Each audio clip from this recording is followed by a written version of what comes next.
India market invest মাইন্ডসেটে আপনাদের স্বাগত। যা চ্যানেল নতুন এসেছেন তাদের করলো প্লিজ চ্যানেলটাকে সাবস্ক্রাইব করবেন, লাইক করবেন, বেল আইকনটা প্রেস করবেন, তার সাথে অল বাটনটা প্রেস করবেন, নোটিফিকেশন সঙ্গে সঙ্গে আপনাদের কাছে গিয়ে পৌঁছাবে। নিফটি 50 দেখুন, নিফটিকে দেখলে দেখা যাবে আজকের দিনে নিফটি এখনও পর্যন্ত কিন্তু 2.25% একটা ভালো অফসাইড মুভমেন্ট দেখাচ্ছে, যেখানে ওয়ার্ল্ড মার্কেট এরকমই সংকেত দিচ্ছিল বা গিফট নিফটি কিন্তু এরকমই সংকেত দিচ্ছিল। কালকে আমি আলোচনা করেছিলাম আপনাদের সাথে। মার্কেট পড়েছে কেন? মার্কেট পড়ার পিছনে যদি কারণ বলেন, কারণ হচ্ছে ডোনাল্ড ট্রাম্পের ট্যারিফ। তো সেই ট্যারিফকে পজ করা হয়েছে এবং আরও অ্যাডিশনালি কিছু পদক্ষেপ ইউএস নিচ্ছে, কারণ ইউএস বুঝতে পেরেছে বা ইউএসের অ্যাডমিনিস্ট্রেটিভ বা ডোনাল্ড ট্রাম্প বুঝতে পেরেছে যদি এইভাবে ট্যারিফ যুদ্ধ খেলে তাহলে ইউএসের ইকোনমি কিন্তু আস্তে আস্তে ধ্বংসের দিকে যাবে।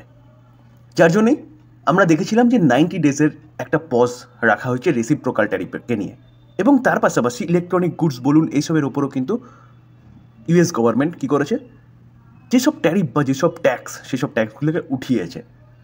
কারণ বিভিন্ন হতে পারে।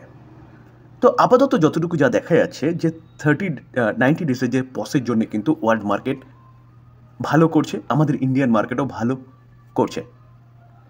ইন্ডিয়াতে এখন তেমন কোনো প্রবলেম নেই, প্রবলেম ছিল tariff. So tariff short out হয়েছে, তো এক্সপেক্টেড যে এখান থেকে মার্কেট আরও ভালো করতে পারে। দেখুন, সেন্সেক্স দেখলে দেখা যাবে আজকের দিনে সেন্সেক্সেরও মধ্যে 2.19% একটা ভালো মুভমেন্ট দেখা যাচ্ছে, যেখানে সেন্সেক্স 76,806 এখনও পর্যন্ত চলছে। তো এই সেন্সেক্স বা ভারতের মার্কেটকে নিয়ে কিন্তু একটা ব্যাপক বড় নিউজ পাওয়া যাচ্ছে। চলুন সেই নিউজটা কী পাওয়া যাচ্ছে সেটা আগে দেখে। এই আর্টিকেল দেখলে দেখাবে, দেখুন মর্গান স্ট্যানলি কী বলছে ইন্ডিয়ান মার্কেটকে নিয়ে। কিছুদিন আগে মর্গান স্ট্যানলি বলছিল ডিসেম্বরে সেন্সেক্স 1,05,000 পর্যন্ত যেতে পারে। রিস্ক কী ছিল? রিসেশন রিস্ক ছিল। তো সেখান থেকে তারা কিছুটা টার্গেট কমিয়ে কী বলেছে দেখুন, মার্চ 2025 বলেছিল কত, 1,05,000 পর্যন্ত ইন্ডিয়ান মার্কেট যেতে পারে। সেখান থেকে কিছুদিন আগে 91,000 টার্গেট দিয়েছিল, অনেকটা কমিয়েছিল টার্গেটকে। কমানোর পিছনে কারণ হচ্ছে জিওপলিটিক্যালি পরিস্থিতি, যেখানে ডোনাল্ড ট্রাম্প বলতে পারেন যে কখন কি বলে তিনিও নিজে জানেন না। তো এই কারণে ওয়ার্ল্ড মার্কেট একটা আনসার্টেনিটির মধ্যে রয়েছে। তার জন্যই মর্গান স্ট্যানলি কিন্তু 1,05,000 থেকে 91 করেছে। স্যার, আজকের দিনের লেটেস্ট রিপোর্ট দেখুন, 15 এপ্রিল জাস্ট কিছুক্ষণ আগে রিলিজ হয়েছে, যেখানে মর্গান স্ট্যানলি কিন্তু আবারও কাট করেছে সেন্সেক্সের টার্গেট। বলছে কত, 12% কাট করেছে। যেখানে কাট করে তারা কি বলছে যে 82,000 লেভেল তারা দিচ্ছে সেন্সেক্সের, যেখানে এই ডিসেম্বর 2025 টাচ করতে পারে।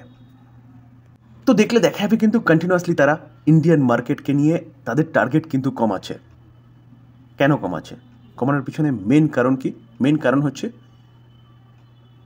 জিওপলিটিক্যালি পরিস্থিতি, যেখানে ডোনাল্ড ট্রাম্প অনলি ফর 30 দিনের জন্য কিন্তু তার ট্যারিফটাকে পজ করেছে। 90 ডেজের জন্য পজ করেছে। তো 90 ডেজের পরে তিনি বলছেন যে তারা কিন্তু ট্যারিফ আবারও লাগাতে পারে। তো আমরা দেখেছি যে চায়নার সাথে অলরেডি ট্রেড ওয়ার চলছে, এবং ইউরোপ ইউনিয়ন তারা কি করেছে, তারা হচ্ছে যে তারাও 25% কিন্তু তারা ট্যারিফ আরোপ করেছিল। তো 25% ট্যারিফ আরোপ করেছে। তো যেহেতু ডোনাল্ড ট্রাম্প 90 ডেজের জন্য পজ করেছে, তো ইউরোপ ইউনিয়নও কিন্তু 90 ডেজের জন্য এই যে ট্যারিফ তারাও কিন্তু পজ করেছে। তো ডোনাল্ড ট্রাম্প যদি আবারও ট্যারিফ পদক্ষেপ নেয় তাহলে কিন্তু জিওপলিটিক্যালি পরিস্থিতি আবারও খারাপ হবে এবং মার্কেটের মধ্যে একটা আনসার্টেনিটি ঘুরে আসবে। তার জন্যই কিন্তু মর্গান স্ট্যানলি তাদের টার্গেটটাকে কন্টিনিউয়াসলি কমাচ্ছে। তো স্যার, এই জায়গায় কী করবেন?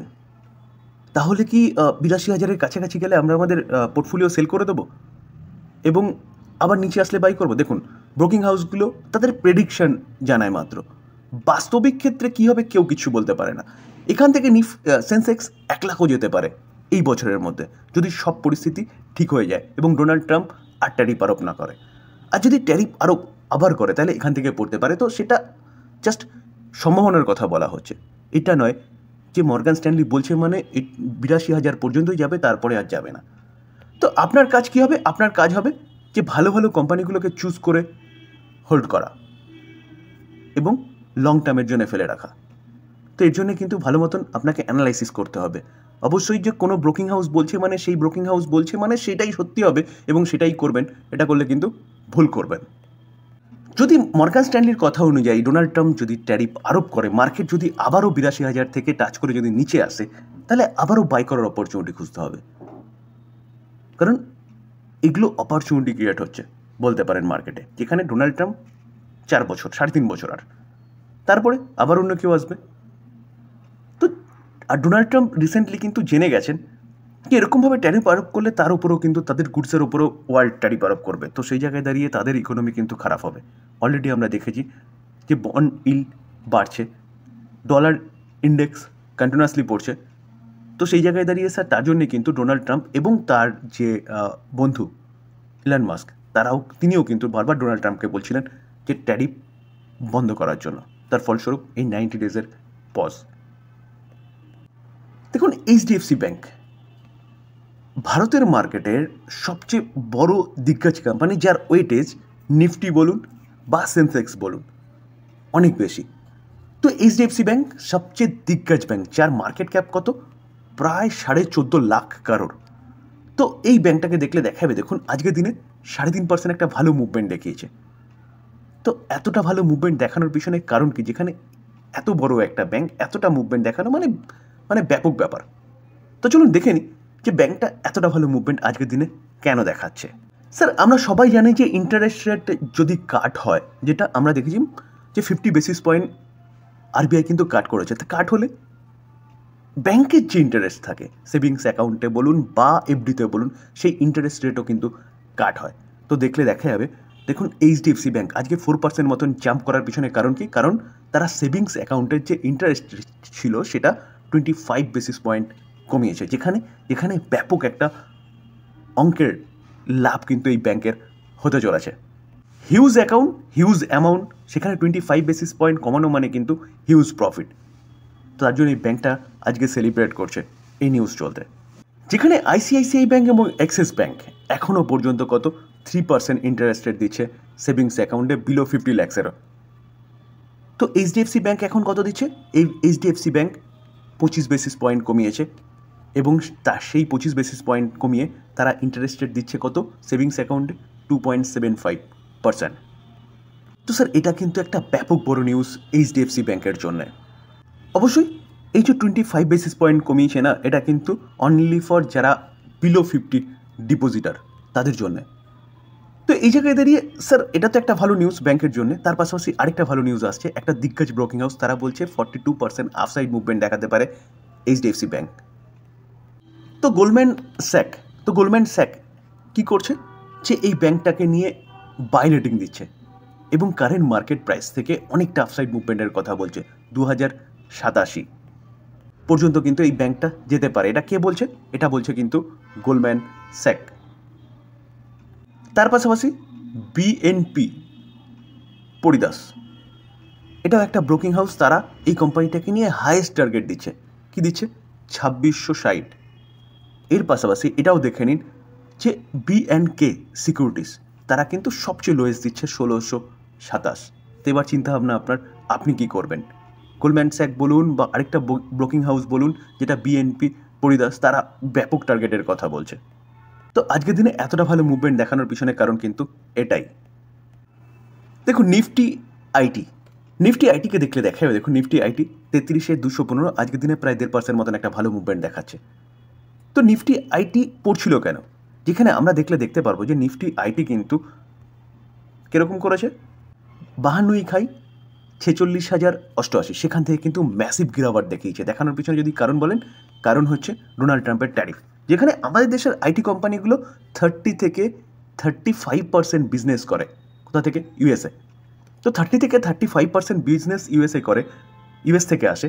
তো সেই জায়গায় দাঁড়িয়ে ডোনাল্ড ট্রাম্প রেসিপ্রোকাল ট্যারিফের কথা বলছিল এবং সবচেয়ে বেশি ক্ষতিগ্রস্ত হতো কিন্তু আইটি সেক্টর, যার জন্য আইটি সেক্টরের মধ্যে ব্যাপক একটা গিরাওয়াট দেখা গেছে। তো প্রতি কটা কোম্পানি আইটি সেক্টরে, জাস্ট উদাহরণস্বরূপ যদি দেন তাহলে টিসিএস বলুন, ইনফোসিস বলুন, এইচসিএল, উইপ্রো বলুন, কোফোর্জ, পেসিস্টেন্স, তার পাশাপাশি এলটিআই মাইন্ডট্রি, এই প্রতি কটা কোম্পানি কিন্তু হাই থেকে ব্যাপক কারেকশন হয়েছে একমাত্র ট্যারিফের ফেয়ারে। তো সেই কোম্পানিগুলো কিন্তু এখন অনেকটা ডাউনে চলছে, প্রায় 30%, 25%, 21% এরকম কিন্তু ডাউনে চলছে। তো সেই কোম্পানিগুলো কিন্তু এখন আপনি রাডারে রাখতে পারেন, কারণ পরিস্থিতি অনুকূল হয়েছে কিছুটা, অ্যাটলিস্ট 3 মাসের জন্য। কারণ কারণ ডোনাল্ড ট্রাম্প ট্যারিফটাকে পজ করেছে। তো সেই জায়গায় দাঁড়িয়ে শর্ট টার্মে কিন্তু আইটি সেক্টর ভালো করতে পারে। তো আইটি সেক্টর ভালো করতে পারে কারণ কারণ যে ভয়টা ছিল সেই ভয়টা আপাতত কিছুটা কেটে গেছে। তো এই জায়গায় দাঁড়িয়ে কিন্তু ভাবনা এবার আপনি কী করবেন। জাস্ট অপরচুনিটির কথা বললাম, কারণ পরিস্থিতি সেরকমই বলছে। তো ইনভেস্টমেন্ট করবেন কি করবেন না টোটালি নিজের ডিসিশন, নিজে ভালো মতন অ্যানালাইসিস করবেন, তারপরে করবেন। ডিসক্লেমার দিয়ে রাখি, এই ভিডিওতে যতগুলো কোম্পানি নিয়ে আলোচনা করলাম প্রতিটা কোম্পানির সম্বন্ধে নিউজ পাওয়া যাচ্ছে বলে তাই আলোচনা করলাম, জাস্ট লার্নিং পারপাস। এটাকে কেউ বাই রেকমেন্ডেশন হিসেবে নেবেন না এবং এই ভিডিও দেখে গিয়ে বাই করবেন না। বাই করার আগে নিজে ভালো মতন অ্যানালাইসিস করবেন, তারপরে বাই করবেন, বা আপনি আপনার ফাইন্যান্সিয়াল অ্যাডভাইজারের সাথে কথা বলে নিয়ে তারপর বাই করবেন। থ্যাংক ইউ, ভালো থাকবেন।